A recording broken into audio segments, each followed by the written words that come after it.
evening to everyone. Happy to see. Is this on? Yeah. Okay. I said good evening to everyone. We're happy and delighted that you're here. We're going to have an abbreviated membership meeting for this evening, and if we finish this, then we have to take care of some important matters. Now, I was expecting to have many more people because we sent out announcements to the churches and to the schools and so forth, but a lot of the people tonight at my church, and I'm sorry that I couldn't even attend, one of our vital members, Reverend Samuel Hopkins, is being funeralized at 7 o'clock. So that's where a lot of the persons that had planned to come are attending the funeral.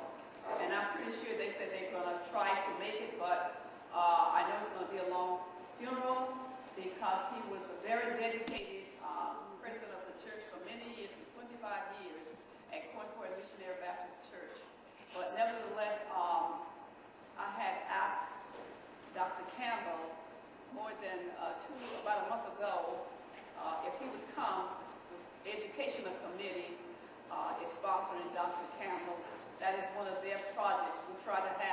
We have Education Committee, we have a Legal Redress Committee, we have Health Committee.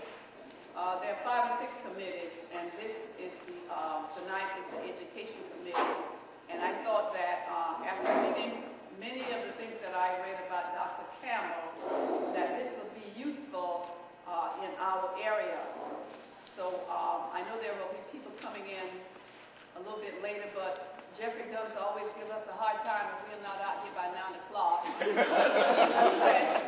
he said he should take the key if we get out by 9 because we won't need a key anymore. So we're going to make him out a tail. Okay, so at this particular time, I would have our educational chairperson introduce Dr. Derrick Campbell.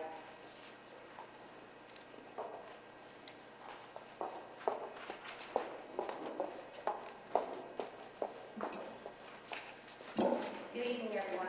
Good evening. My name is Tara Nazario. I'm the educational chair. This evening, I would like to introduce to you, I have the pleasure of introducing to you our distinguished guest from DLC Consulting Group, Dr. Derrick Campbell. Derrick Campbell has worked for 13 years in several public school districts as administrator and math teacher. Derrick earned his doctoral degree in educational leadership from Rowan University in 2007.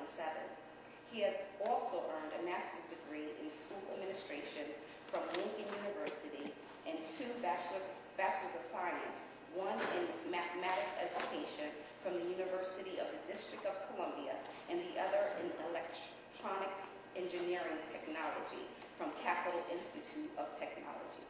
As a consultant, he specializes in providing guidance, assistance, and personal development to businesses, educational institutions that aspire to achieve higher levels of productivity. In his practice, he deals with a wide range of challenges, which includes organizational effectiveness analysis, sustaining organizational effectiveness, organizational team building, cultural relationships, curriculum development, increasing student achievement, and decreasing student disciplinary infractions. Please help me welcome Dr. Derrick Campbell.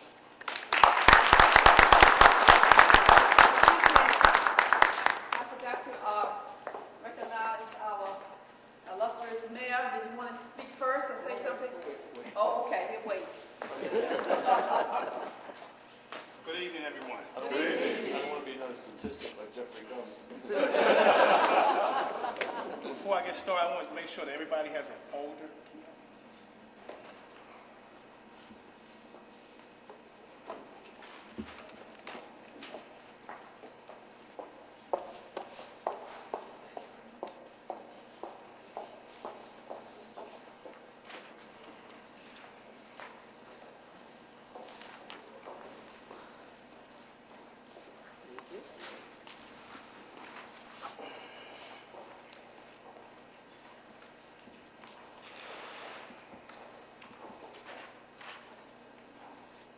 Within the folder, you'll find a PowerPoint so that you'll be able to follow along, as well as some other information. At the end of the presentation, I would like for everybody to fill out the speaker evaluation form and just let me have it. Thank you. First of all, I'd like to thank Ms. Green for inviting me here. I'd like to thank the NAACP for having me come to speak here tonight. My topic tonight is promoting positive racial teacher-student classroom relationships. Not everyone agrees that some of our youth are having a racial challenge in the classroom, and so I'm going to review some of those indicators first. This is the National Assessment of Educational Progress data, and if you look in reading for 9-year-olds, 13-year-olds, and 17-year-olds, minority kids lag behind the white students in those areas. This is also true for mathematics, 9-year-olds, 13-year-olds, and 17-year-olds. Okay. Also, the United States Department of Education reported that minority students are more likely to be suspended from school when compared to white students. And if you notice, the majority representation is our black students. They reported similar results in 2003. Okay. And if we look at suspensions now, what's interesting about New Jersey is they don't have to report suspensions according to ethnicity. But they did report in 2002-2003 school year to the Department of Education. This came out in 2006. And I made a comparison of enrollment as well compared to the number of suspensions. And if you look, especially for black students, the suspension rate is very high. Okay. If we take a closer look at Perth Amboy, we notice the student demographics are majority Hispanic culture. Is that better? Okay. And if we look at the language arts statistics, the students lag behind the state average as well as the white students in this school district. Now, it doesn't show for 5th grade, and that's because they didn't have enough students that took the test in 5th grade to report. Okay? And it's the same is true for math and also suspensions. Now, even though there was a major decrease, suspension rate is still kind of high, and we know that most students in Perth Amboy are minority students. If we look at the high school, in regards to language arts, Proficiency Plus,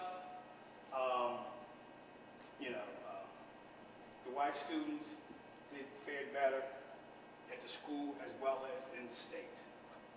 This is also true for mathematics, and student suspensions are also high at Perth Amboy High School. And so some of these causes, according to researchers, are teacher discrimination, black and Hispanic student beliefs regarding teachers and schools, the racial challenges that schools present for minority students, as well as discrimination in the classroom. Researchers also report that there are cultural differences in verbal behavior, cultural communication styles, debating, group discussions. For example, the research indicated that Hispanic students or Hispanic people, they all like to make a decision together, and they will all talk at the same time until a decision is made. And so you can imagine how that may play out in the classroom when a teacher comes to the classroom with a different expectation. It's the same with black students. They like to have a group discussion, okay? I think that's why cooperative learning has become so important for our minority students. There's also differences in nonverbal behavior, standing difference, interaction styles, eye eye contact. For example, you know, in white culture, they're taught that you have to make eye contact, whereas in Hispanic culture, they're taught if you're staring at somebody that's older than you, it's disrespectful, as well as in the black culture. So there are differences that teachers and students bring to the classroom regarding their culture, as well as nonverbal and verbal behavior. And so what is the solution? Well, we've tried multicultural education, teacher preparation. We've added a couple of classes to the curriculum of colleges, charter schools, school uniforms, no child left behind, highly qualified teacher, in-school suspension. We've tried it all. The solution is promoting positive racial teacher-student classroom relationships. One researcher reported that having positive and caring relationships in schools increases resilience and protects children from academic failure, mental illness, drug and alcohol abuse, and destructive behavior and violence. Another researcher reported that black students believe their achievement increases when they have positive relationships with their teachers. They also believe that academic performance or poor academic performance results from teachers who lack concern for them and engage in negative gossip regarding them.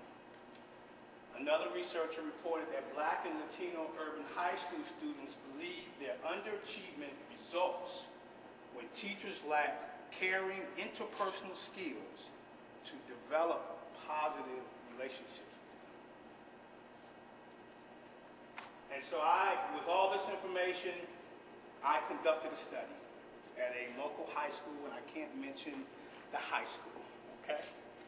And so the demographics were, for the administrators, it was 67% white, 33% black. The instructional staff was 95% white, and the student demographics was 60% Hispanic, 33% black, okay? 99% of these students qualified for free or reduced lunch. The student suspension rate was twice the state average for 3 consecutive years, and black students accounted for 45% of the processed disciplinary infractions, while only accounting for 33% of the student population, which means that in regards to disciplinary infractions, black students were overrepresented. Teacher-student interactions accounted for 70% of the discipline referrals, and within that 70%, most of the disciplinary infractions were classroom disruptions. And so this is the overall process that was used to promote positive racial teacher-student classroom relationships. And this is actually a self-organization process which was first developed by Margaret Wheatley, which I modified for this intended purpose. And the study actually began with 8 teachers and 8 students, okay?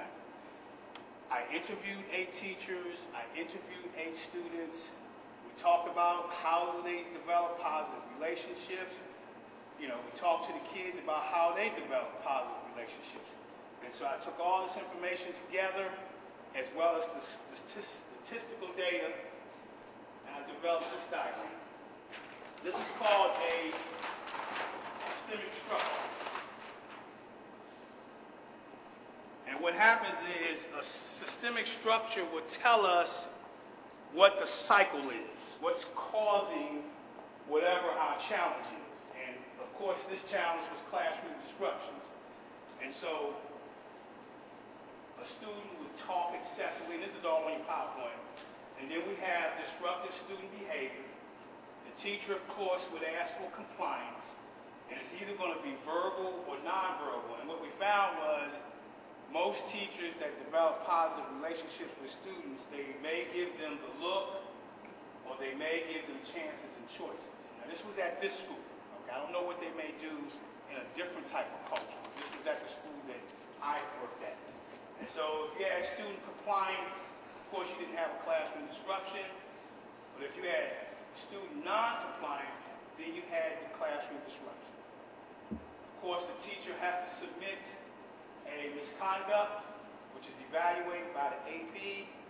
And so when the student was assigned a consequence, they decided to be either late for school or be absent for school.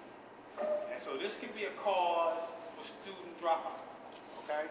Because if you're not having success in the classroom and you're, involved with a lot of discipline, what's the point of going to school now? I might as well find me something else to do. We also noticed that the more a student was involved in a classroom disruption, the more their grades decreased. And I've actually, as a teacher, had kids that would work hard to get a D. And so now, if this child is a classroom challenge and they're working hard to get a D, this is going to show up in my test scores or my standardized test scores. And so that's a cycle that we have to deal with, and we have to rid the school districts of this type of cycle. Okay? And so that was the first step. And so I met with 8 teachers after that, and we started meeting. We met 5 times that year. And in the first meeting, we developed a personal vision, and then as a team, we developed a shared vision. And for this model, this is what gives us what we call self-identity. The information that was given to them was, of course, the case study results, and then there was a literature review on the student-teacher behavior and all those different aspects, as well as an urban student verbal and nonverbal classroom behavior. And so the output was improved racial teacher-student classroom relationships. And what we would do in those meetings is we would decide as a team what strategies that the teachers were going to go in the classroom and try to use with the students to work with them culturally. And they started doing wonderful things. For example, and it started validating what the district was doing. For example, they would do test-taking skills. Now, we assume that a teacher's going to do test-taking skills anyway, okay? But it added value when they saw that, it helped them out culturally, and they started excelling in their classroom. And so this was the entire process, and that's the model for it. Now, these are the results. There were 3 different categories of teachers. One category was teachers that participated in the whole process, okay? And this was the overall impact of the discipline in their school. There was a negative 297% change. That's how much their discipline decreased, okay? There were some teachers that we asked to come to our meetings and be speakers, okay? And they would speak on the processes that they use in the classroom. For example, there was one teacher, actually 2 teachers, that were having challenges with their 9th graders after lunch. And if anybody is a teacher, they know that the after lunch class is probably your worst class or your most active class.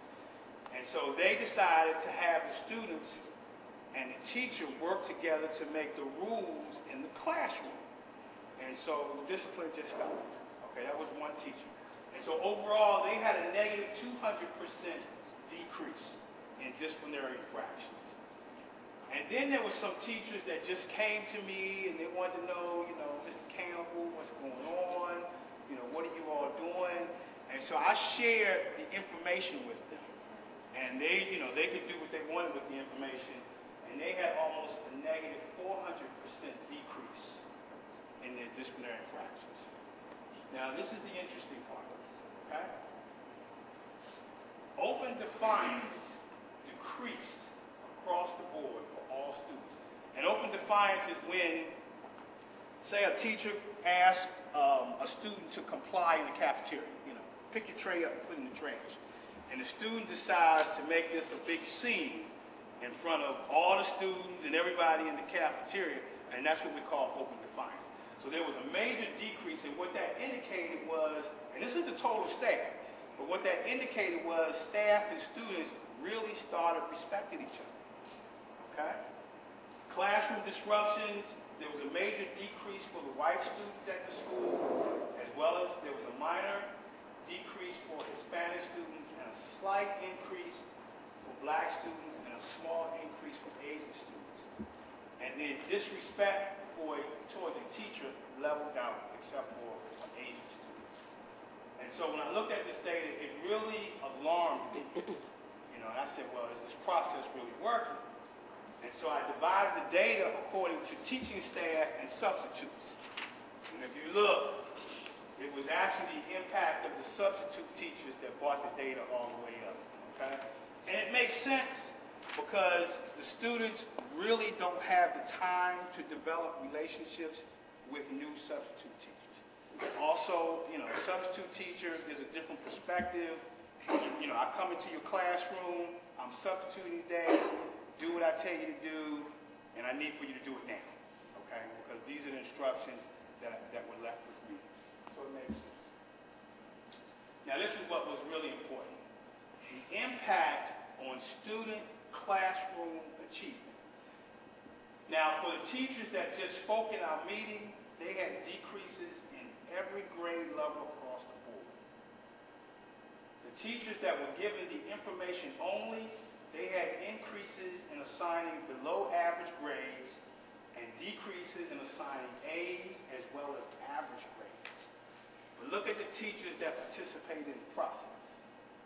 The achievement in their classroom went way up, and students, you know, they were above average, most of them, okay? And so what it really speaks to is how we operate as educators, because what we will do is we will bring in people to speak and do professional development. We will give teachers information, you know, we'll give them books. But when we include teachers in a process that allows them to change, and to change without getting defensive, you know, a lot of times an administrator may say, well, you know, this was the strategy or this is the initiative that the district had, and you're not doing this initiative, so I'm going to give you a lower than normal evaluation. And so naturally, as a human, you become defensive, and then you go get your union rep, okay? And so now the change never happens, and the children are the ones who suffer, okay? I think unions are great. I think people's rights need to be protected, but we need to give teachers a process where they don't have to become defensive, where they can feel comfortable with change. They can feel comfortable that there will be no reprisals. And that's why this process was so important. It's a self-organization process, and I actually had very influential people on my team. You know, and when I say influential, they influence the culture. And they never felt defensive. As the administrator, when they decided that they wanted to attempt a certain strategy, even if it didn't work, because they had administrative support, you know, of course I could put the patch on, okay? But that's what the teachers need today. They need that process to be able to change. And so overall, we had a negative 5.2%, and this is after 1 year, a negative 5.2% decrease in process disciplinary accounts. Black students was a negative 4.5%. Hispanic students was a negative approximately 11%. There were decreases in open defiance for black and Hispanic students. Disrespect for a teacher decreased in regards to Hispanic students. Open defiance and disrespect for a teacher. And the teachers, this was the change in which they reported, okay? And so that's also another indicator that they were working with the kids. Now remember, this is a staff of 72 teachers, and only 8 teachers participated on the team. Benefits, of course, there's increased student achievement, decrease in student involvement in disciplinary infractions, parents, decrease in visits regarding academic and disciplinary challenges. And these are some of the, well, for teachers, there was increase in instructional time. And this is one of the quotes that a teacher gave me. Just a note to let you know that I felt that the promoting positive teacher-student class relationship group was a positive thing in our school. I personally wish more teachers were involved. I thought of it as a type of professional development, which it was, where sharing of ideas was the main goal. I think everyone likes hearing stories about other teachers and their students, and I know teachers like telling their stories. Okay? The most useful meeting was the one where we discussed academic disciplinary choices. I learned a couple of tips for allowing students to make choices, or at least controlled choices. Okay? And so that teacher was to the point where it wasn't, I'm just going to hammer you because you're a student and you're going to submit to my authority. You know, I'm going to work with you. I'm going to attempt to respect you as an individual. Now, it may not work out that way, but at least you can say, and you can go back and tell your friends that at least I did try to work with you. Okay? Another teacher wrote, I recently had the opportunity to sit down and have a conversation with a student. She was upset about the detention that I assigned for her earlier in the day. During our talk, it became clear to me that I had treated her unfairly. That's huge for a teacher to come out and say that to a student. We were able to resolve our issues because we both had mutual respect for each other. When dealing with students, sometimes it's best to be quiet and just listen to what they are saying. That could mean more to them than any advice or instruction. And I have one more. This is very important. This was a second-year teacher. There was information from the meetings I attended that helped with student relationships. The biggest item that stands out for me is when it was discussed that most students that are discipline problems also have failing or poor grades. I checked into mine. It was true. Several of my biggest offenders ended up getting classified as special needs. This is in high school. During the year, and they were moved out of my class. But those few that did not switch out, I changed my way of thinking and tried to get them to be more successful academically so their behavior would be less disruptive in class. I changed my way of thinking. And see, that teacher had a process that was non-punitive to change her way of thinking. And that's what has to happen. And there's some benefits for administrators, decreased time for processing disciplinary infractions, and increased opportunities for instructional leadership. You know, at the school I couldn't believe the discipline that was coming across my desk. And I said, something, you know, has to be done if I'm going to get in those classrooms and start, you know, giving those teachers the instructional leadership that they may need. So there's our solution. Cultural relationship training program that promotes positive racial teacher-student classroom relationships. Are there any questions?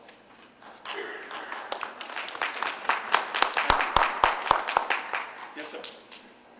Dr. Campbell, I think we spoke briefly about this when I first arrived, and I think the model that you've used here to analyze teacher-student relationships is a good one for most school districts, but in a school district like Perth Amboy, and even in others where you have a significant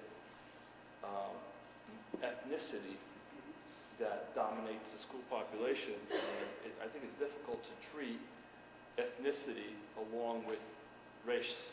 And in this analysis, you treat the Hispanic ethnicity as if it were another race. And in fact, within the Hispanic community, you've got black Hispanics, you've got white Hispanics, and then you have, you know, olive-skinned or brown Hispanics, some, you know, who are distinct to each other. It would be interesting for me to try to understand how, you know, the analysis that's come out of this study would apply in a school where it's really not race, it's more about ethnicity. And we have a lot more school districts in New Jersey that, because of the ethnic diversity, are emerging, and how we would deal with, again, promoting better student-teacher relationships, because that's really the objective of your studies. How do we promote better student-teacher relationships? You know, to see a reduction of disciplinary action, because in doing so, we can promote better quality education. I mean, that's the outcome. I'm curious how that would apply to a school district like Perth Amboy, where ethnicity is more of a factor than race. There's not a racial tension in the school district, but, you know, at times, there are ethnic challenges, particularly in a city where you have emerging ethnicities, waves of immigrations that come, you know, every 15 years. And while we think, you know, the student population might be stagnant for some period of time, it's ever-changing. Even right now, where you have a school district where, I don't know, I guess 85% of the students are Latino, but just in the last 10 years, the makeup of that Latino population has dramatically changed. I'm curious how, you know, that model fits, you know, when you're dealing with ethnicity. Well, and thank you for your question. One of the most important things that I did was a case study. And what the case study did was to get all that type of information in regards to what their behavior was, what their behavior wasn't. We didn't, you know, I didn't sit down and say, well, you know, Puerto Ricans do this and Dominican Republicans do this. We didn't do that. We just talked to them and, you know, talked about how they promote positive teacher-student relationships in general. So we really never had the race discussion. We have more of a behavior discussion because it's the behavior that we're after to change. But what also has to happen is teachers need a frame of reference. They need to know what some of the researchers are saying. And one of the things about the Hispanic community is there's not a lot of research about their verbal behavior, about their nonverbal behavior, or even their classroom behavior. You know? But it does help. One of the interesting things that happened was there was one teacher that complained to me that all the students in the classroom copied off each other. And so she was going to give them all an F, right? And so I said, did you look at the literature in regards to how they are taught to help each other? I said, these kids are trying to help each other pass your class. And, you know, even the research says they will copy answers if that's what's necessary to help each other. And so then I also said to her, but that's why it's important to have open-ended assessments. Because if you and that's why I said, you know, a lot of times the process starts to validate what the school district is trying to get teachers to do. If you have open-ended assessments, they can help each other in regards to the steps, but they can't come up with the same answers. So it wasn't really, the discussions were not about race, they were more about the behavior. Any other questions? I had a question about, you said you ended up having a meeting, I guess, with 8 teachers and 8 students? That's how we began. That's how it began. How did you pick those 8 students and 8 teachers? Well, the 8 teachers were picked deliberately. Very good question. They were the teachers that had the least amount of classroom disruptions. Because I wanted to know what was it that they were doing. And then the students that were chosen were the ones who were involved in most classroom disruptions. So I wanted both ends of the spectrum. The students have those teachers. If the teachers didn't have a lot of instruction, so those students weren't with those same teachers? Or were they with the same teachers? No, they weren't with the same teachers. No. Yes, sir. How many different school districts did you do this with? Was it just the one? I've worked with one so far, yes. Anyone else? Yes, sir. What role does nutrition, because I really feel like if basic needs aren't met, then the learning, there is a definite learning curve. And, you know, with the kindergarten breakfast programs being, you know, done after, I think, like maybe 2nd or 3rd grade, as you get into the high school, they're no longer offering the breakfast program. So, you know, even though they've eliminated the vending machines and that sort of thing to take out the sugar, there's still a lack of proper nutrition within the school systems. So I think that plays that's a big, still still a big issue, basic needs. Well, even though my study really didn't touch on that, Maslow talked about the basic need is food. And if children are hungry, or if even people are hungry, they function differently. So you're absolutely right. Now, at this school, we had a breakfast program for the students. So I hope that answers your question. Yes, sir. One more. And I think this goes along with what the mayor was even saying, how, for example, there's a constant change in ethnicity. And what I noticed on one of your diagrams, after you say that the positive response, but it seemed in one of them, for some reason, Asian students were totally unaffected by this. The black students were affected, and well, they were. The Asian students were affected. yeah, right there. Right here. Right. Actually, they had increases. Yes. And if you remember, well, when I conducted this study, I think there was a big shooting down in Virginia somewhere. There were some things going on outside. And so if I was going to look at this data, that may have altered it just a little bit. It also could have been that the teachers were becoming more aware of the total school population behavior, because sometimes, we can come to the classroom with certain values, and we may pay attention to one student more than we do another student. In the classroom, students that sit and be quiet are not noticed in regards to negative classroom behaviors versus other students. So that could be it also, heightened awareness. Anyone else? Yes, sir. Comment on the question. I was fascinated by this because it seems like there's a lot of comparable data here off the study. Are you going to continue to do this type of work at different schools? Have you considered doing it, here in Perth Amboy, or doing more research? Or well, that's my goal. I actually did send a grant proposal to Perth Amboy, and I didn't get a response. But that is my goal. When you said to Perth Amboy, Superintendent. okay. I sent a grant proposal for this process. When did you send it? It was back in November. Okay. Yeah. Back in November. I Yes, sir. sent proposals to other school districts such as New Brunswick. Yes, I've been out to Hutchinson, Kansas. I've been around. I'm actually looking to help school districts that I know they're having this challenge, and the trend in regards to the high rates of discipline as well as low student achievement continues. That's what I'm looking for. Anyone else? Yes, sir. So, how long have you been doing this? How long have I been doing Yes. this? Well, actually, this is what I did for my dissertation. Okay, and so maybe for about a year. And in that time, how many school districts have you reached out to? Probably about 20. And how many have responded? None of them.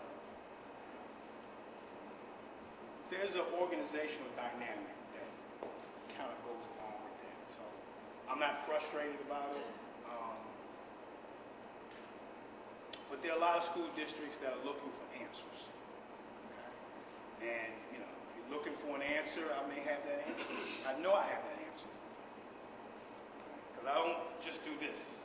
I do student achievement, team building, an assortment of different things. Yes, sir. I know in certain panelists, workshop facilitators, so on and so forth, every once in a while they don't have a problem handing over their PowerPoint presentation on flash drive. You have a problem with Putting my PowerPoint on flash drive? Absolutely. For me, brother, for me. Well, you got a copy of it right here. Oh, okay. Oh, okay. I didn't. Yeah, you got a copy of it right there. Okay, all right. No problem. Anyone else? Yes, I ma'am. don't know if I'm going to approach this right, but met a little boy that was about 9 years old, and he was put out of school for, I don't know what he did, but I said, why are you home this time of day? He said something like, I was expelled. And that didn't stop me. So the only thing I got out of all the different things you said, which I didn't understand most of it, but when the teacher changed and like listen to students or, you know, are more concerned, and that's what I got out of it. If the teacher's mind changed about students, you know, just automatically put them all in one little group, you know, just looking at them as, well, they are from this area and this is why they acting like that. I can see this working for them to change. They need to change their way of thinking because a person is, they might like nutrition, they might be problems with in their home or whatever, but you shouldn't, you know, see all the people as the same.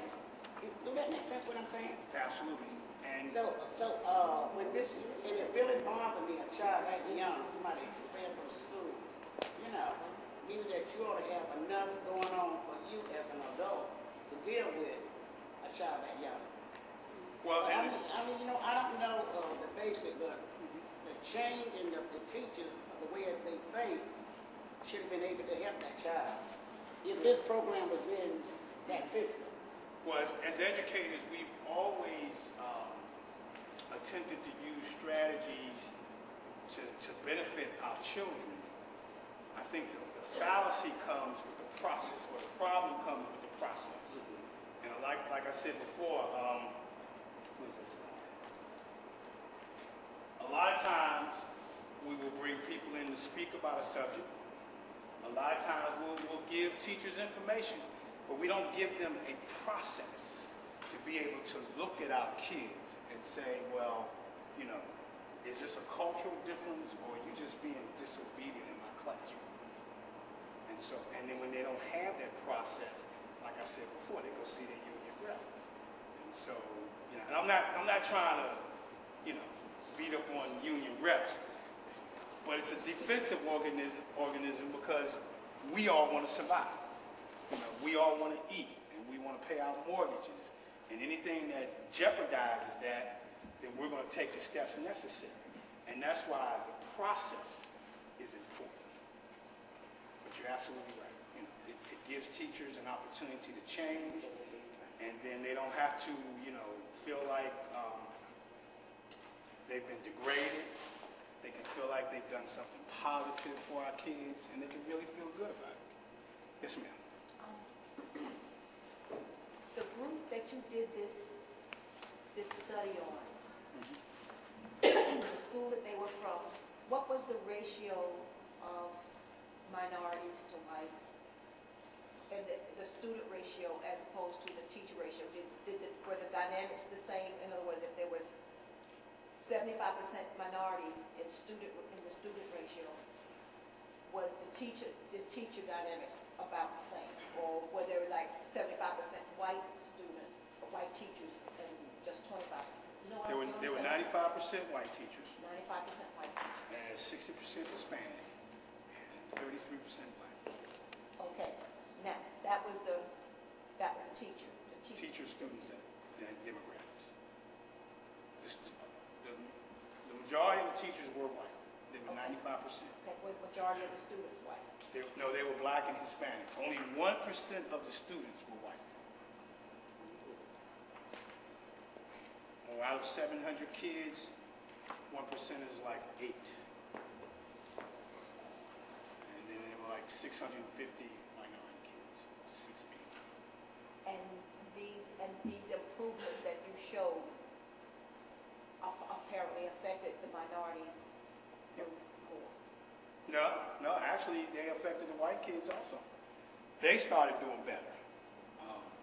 They started getting involved in less disciplinary infractions.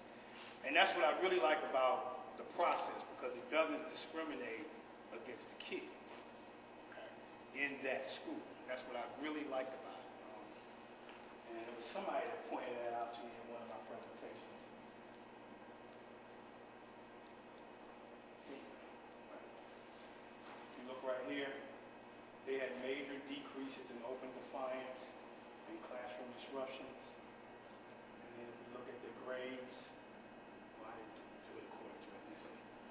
did have an impact on it. It had a positive impact on it. That's the great thing. Nobody gets left out. Nobody. Did you consider doing that in an environment where the administration was mostly minority? No, I haven't considered that. Why? I haven't found that school district. Now, and I don't mean to say that to be funny, but I couldn't find it because they don't report those type of statistics. Why not? It's just not a requirement by New Jersey State Department. I do. Why not? If they require it everywhere else, if they check those numbers everywhere else, why don't they check them in New Jersey? You can't fix what you don't know is broken. Absolutely, I agree with you absolutely. But maybe the mayor can develop an initiative with New Jersey Department of Education. I don't have that kind of power. I actually think that information is available because as a city, we're required to provide it to the state. It's not the Department of Education that we provide it to, it's the Department of Labor, and it's under the Equal Opportunity Act. I believe every unit of government is required to provide that data. You just wouldn't find it in the Department of Education. Thank you. It is available. Thank you. It is available. Oh, okay. I'm gonna pull that Department of Labor. Yes, sir. Pull that up. But even if the demographics of the administrators are the same as the students, you still have to have that type of process. Because I can remember as a math teacher who's worked with minority kids for most of my career, there's sometimes what I would be really hard on, because I, would say to myself, I know what it takes to make it out here, and I got to get you right. Now, somebody else seeing that may say, well, why are you so hard on these kids? It looks like you're discriminating. And if they said that to me, they would be absolutely right. So I don't think the teacher demographics is important. I think what's important is the process where teachers and administrators can look at these kids as a whole and say, what really works for them? With all the cultural differences that I have, different cultural expectations that I have, and then the different cultural expectations that they're bringing to my school. What is it that we can do so that we all win? And that's why we need that process. I like that. Well, thank you. And actually, it's more an issue of staff development than anything else. And I think, just to speak about the Perth Amboy School District, I know that that is an issue that has been at the top of the list of the Board of Education and the Central Administration in the city of Perth Amboy. They recognize the fact that the skill set that they provide to their staff is going to make a very distinct difference in the quality of education that's provided. And so staff development is a very big part of the development process in education here in the city of Perth Amboy. I agree with you, Tony.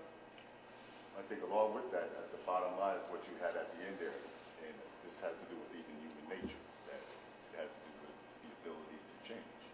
And having that process. And having the process. You can have the process in there, but you still have to be willing to adapt to that process, whether it's an individual, whether it's a group, whether it's the entire system. They have to be willing. You're presented with the information. You can lead them to water. You can't make them drink it.